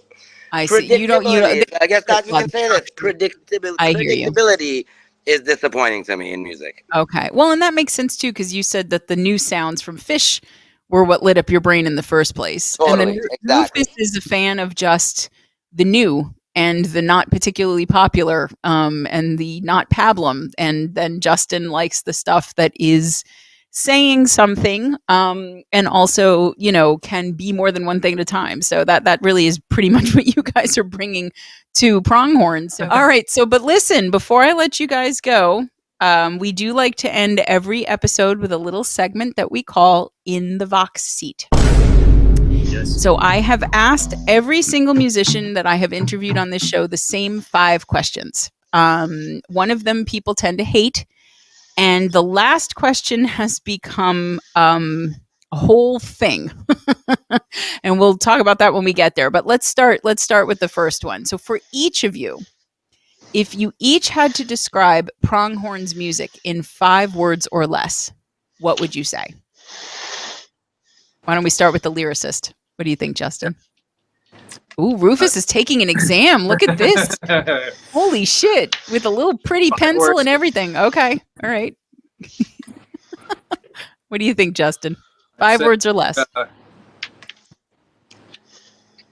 Funky, ethereal, experience-based. That's a hyphen. Okay. Funky, ethereal, experience-based rock. Yeah, okay. I'm going to give you all of that. Okay, you get another word if you want it, because experience-based is a hyphenate. Oh, I can. Mm-hmm. You don't have to. I love Rufus. Rufus, I feel like, is taking the SAT right now. This is great. I know. I hope that's a smelly marker. That's a tough-ass question. It is a tough, and this isn't even the one that people hate. Although you guys might not hate that one. So, all right. So, what do you think? You got another word, Justin? Or are you satisfied with that? I'm satisfied. I would be. It's pretty encompassing. Yeah. Okay, look at you. Just economy of words. All right, Rufus, am I going to you because you have your Final Jeopardy question all written out? Is it in the form of a question? What is? I have. Well, I mean, I have the easy answer, and I have the first thing that came to mind, which is always usually the most honest. I want both. The easy answer. Make you move your ass. Okay. But. What the? Oh, that's why we were writing to see if there were 5 words. But what I really wanted to say was eat a chili sandwich. Eat a chili sandwich. That's 4 words. You know what? It's funny because you wanted Justin to lighten up lyrically, and then you drop some deep fucking shit like eat a chili sandwich, Rufus. It feels hypocritical to me. Eat a chili sandwich. I call it duplicity. There you go. And. How about between dignity and no shame? How about that? That's 5 more words. We can do that too. You know, that summed me up. That summed me up. You're going to think about that. I'm glad I could provide that. I like it. No, because that is a little brain nugget for me to chew on later. I do appreciate that. But okay, I'm going to go with eat a chili sandwich. That's it. Thank you. That's the one. All right, Nima, this is it. I know you don't like to be constrained in any way, but you do have to come up with 5 words. I'm gonna say honest. Okay. Experimental. Okay. Gritty.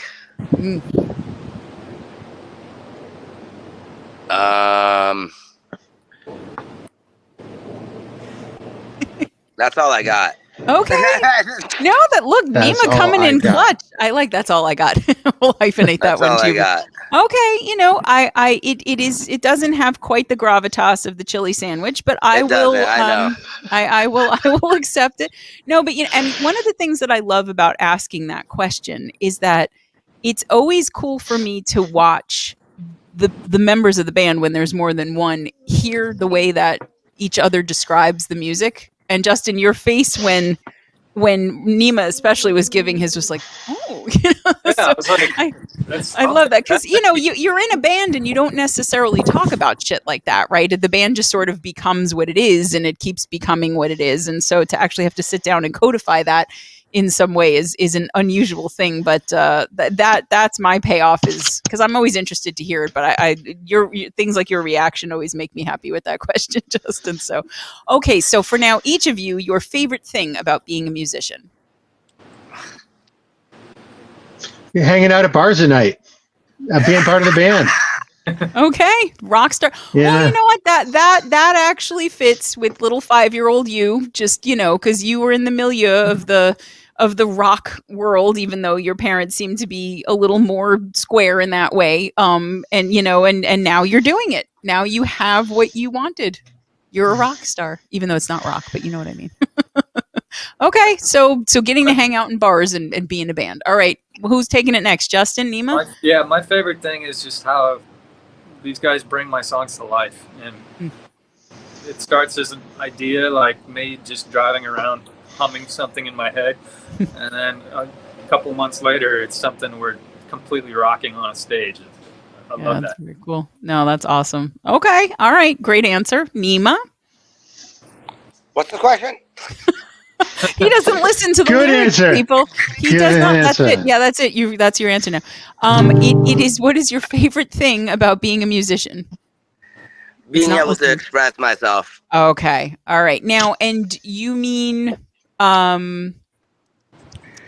Okay. I mean, like, I can't stress enough how many effects and stuff I use. And, like, I can kind of, like, those sounds that I'm producing are things that are up in my head. Mm-hmm.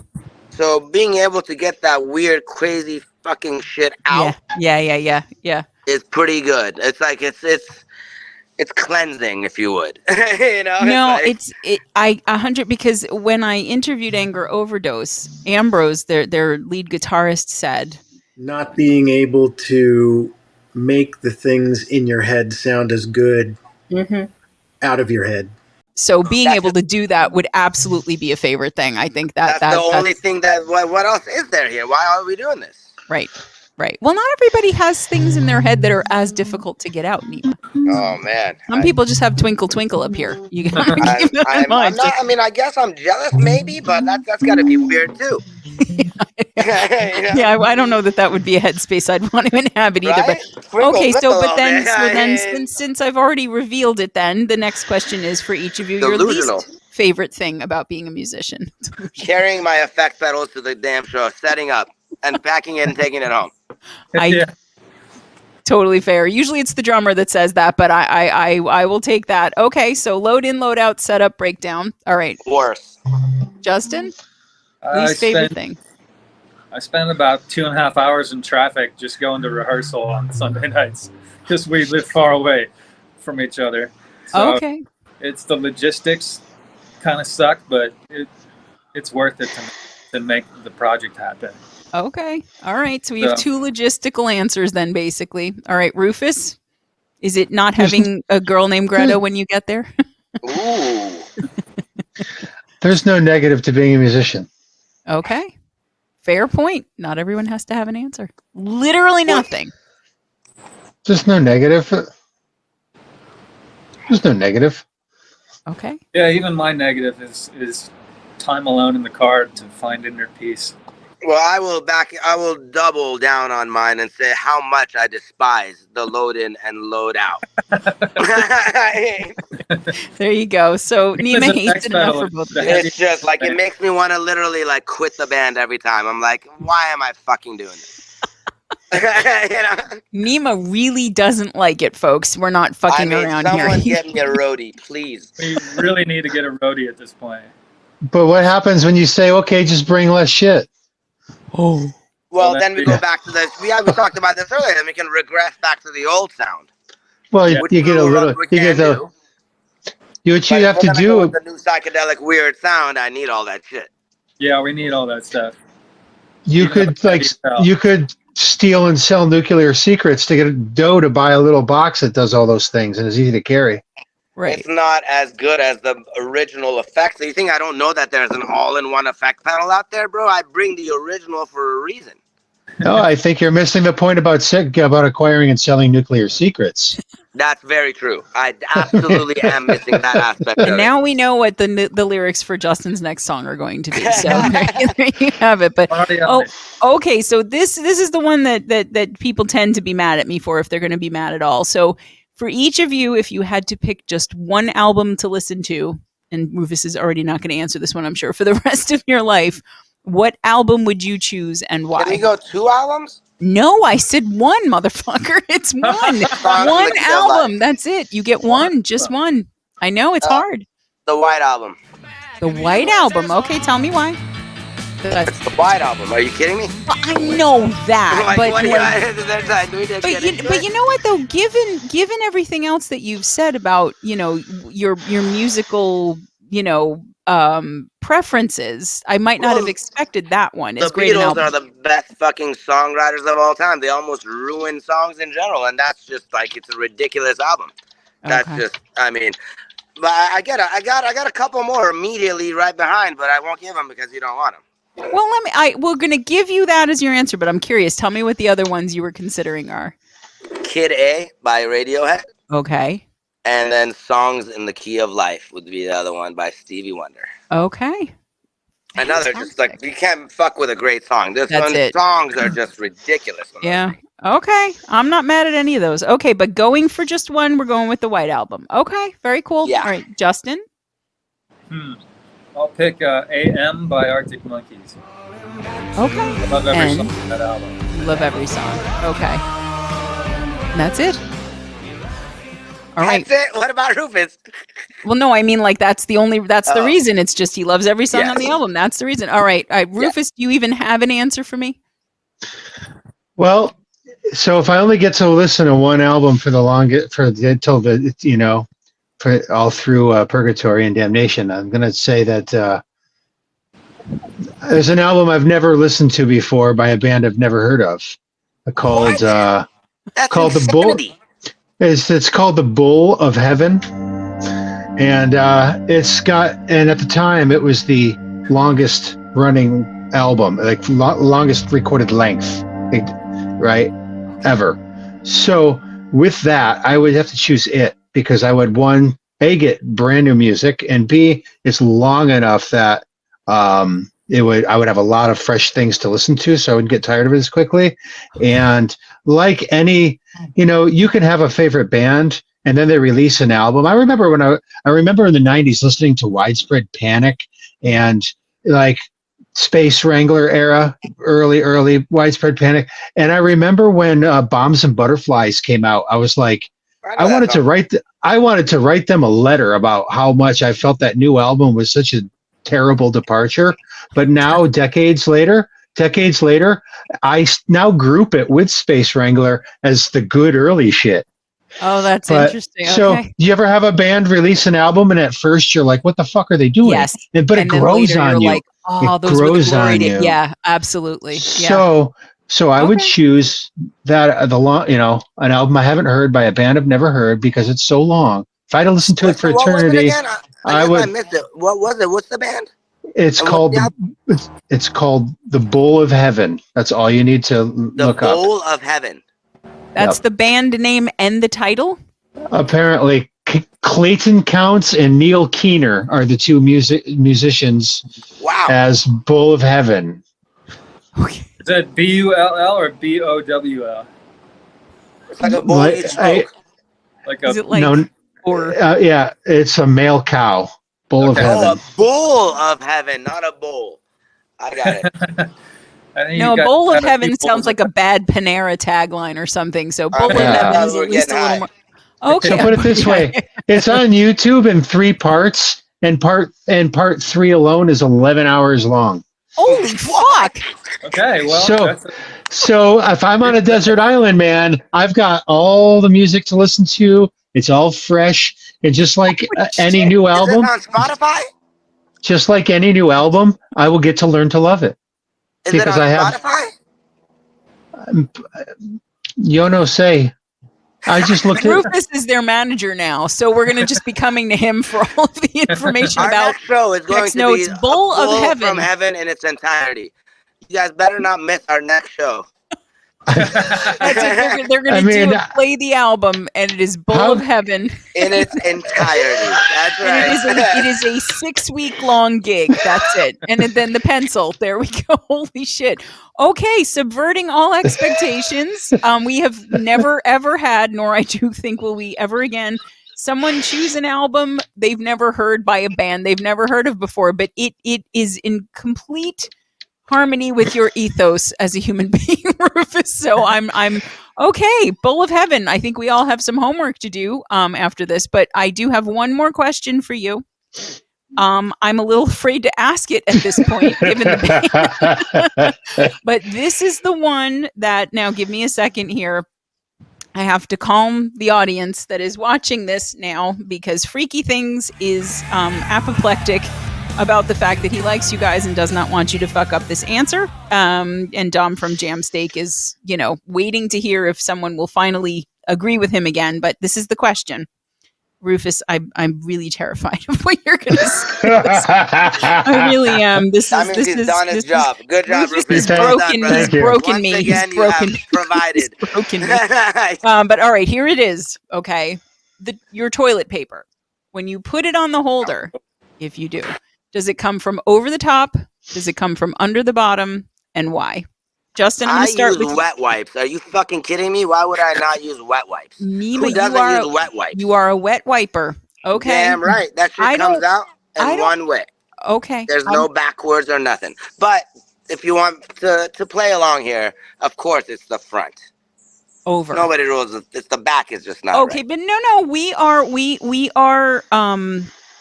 are inclusive of all toilet paper wrong. orientations. But some people are right here. and others are wrong. So, and even if you look at the directions on a toilet paper, it'll tell you how it's supposed to be put on there. People just neglect to read. Okay, but you go from the front. But you are a wet wipe guy, so we are putting you in the other category. So we will not count that. And Freaky, don't be mad at me, but we will not count that as an over because he is a wet wipe guy. So okay, we have one other. Justin, I'm going to go to you because I've got to save Rufus for last. I'm going to say Rufus over. doesn't dump. When was the last time Rufus dumped? He eats the perfect amount, so it just evaporates away. Justin, go. What is it, Justin? Tell me. I'm going to say over because that's the most enjoyable way for the cats to unroll the entire thing. And I come into the bathroom just about every day, and we have 3 cats here, and they just tear the entire thing off the wall. And it makes me happy. So you are an over for your cats. Yeah. Okay. All right. So we have an other and we have an over. Rufus, are you going to surprise me now by just being boring about this, or do we have some sort of I don't trust in space and time, and I use some sort of loofah on a stick, but I use something different every time? Or like, what is your answer to the TP situation? Well, what do I do? I don't. I have people who do that. I don't do that. I don't have to fill the toilet paper. I don't. There's people who do that. I told you. And so that's one. Doesn't dump. Two, if I was going to do it, what makes the most sense to me is to go over so it's further from the wall so your hand can get behind it. Okay. Based strictly for pragmatic reasons. Now, and if someone was inversely, it's a good thing to do to somebody else to like flip it around on them so it sticks against the wall and they have to reach for it more. So I like the potential hijinks there on a subtle level. Yeah. Did you guys notice in the chat, Greg says that album is 6 months long? Oh, okay. So Greg has looked up your lifetime album now. That album is 6 months long. So we're definitely doing it live next week. So clearly, if I'm stuck on a desert island, I've got all the jams. Yeah, you got 6 months of music. You're set. You're so set. It's not on Spotify. I want to hear this shit. We're gonna see. Bull of Heaven is gonna see a huge spike in their Spotify or whatever. Right now. We were hoping it would have been Pronghorn. Okay, but wait. So Rufus, we have 3 different answers from you, which seems again fitting. So we have the you have people for this, which is again very rock star. We have poopies, not groupies, but so we've got people who do this for you. Then we've got over because you and this is a common refrain, the keep it away from the wall thing. And I really never thought about the wall as being such a disgusting thing that people needed to keep their. It's not a disgusting. It's not for disgusting. Okay, because some people there's a space. Just scoop it and pull it. Now, and the other answer is at the main toilet in my house, the one the main bathroom. It doesn't sit on a holder. It just sits next to you, and you have to pick up the entire roll, take off what you want, and tear it off, and set it back down. It's not even on a holder. So, given your druthers, then, given all of these possibilities, if you TP roll to the head had to answer, what would you say? Is it just pick it up and hold it? Is it over? Is it under? Is it neither? Where are you going? What are you have to make a firm commitment here on what you feel in your soul. in my soul, well, much as I have people that do that for me. I don't need to load the toilet paper. You know, if I found myself living in a shack in a van down by the river, it would just sit there. Okay. All right. So I'm gonna put Rufus in the other category as well. All right. So we have 2 others and an over. Yeah. All right. This is over on me. so Nima's phone is back in the fridge, but okay. So there you go. You guys have survived the Vox seat thing. Listen, guys, this was a blast. I'm so sad that the rest of my day is going to be spent listening to like the first part of the first section of the first half of the first song by Bull of Heaven now. But that's apparently what I'm going to be doing with my life once we're done. But guys, listen, you know, they are doing quite well already on social media, but they could be doing even better. So please go look up Pronghorn, like, follow, subscribe, do all the things. They are on all sorts of platforms. Go get them on Insta too, because like today, they just dropped something that is only there. So you've got to follow them everywhere to get the full picture. Okay. And we will be looking out for the releases of everything that you're doing in the studio in January. Great. Rufus is just going to menacingly chew at us now. This is where we are as a people. Oh my gosh. Okay, guys, thank you again for being on this show. As fucking weird as it was, I had a really good time. I hope you did too. Thank you, Christina. You're very welcome. And I hope you learned something today. I feel like I did, even if it's just prepare more for Rufus the next time I speak to him. And listen, guys, thank you. That's another boxing guest in the books. We'll see you next time. Bye. Bye.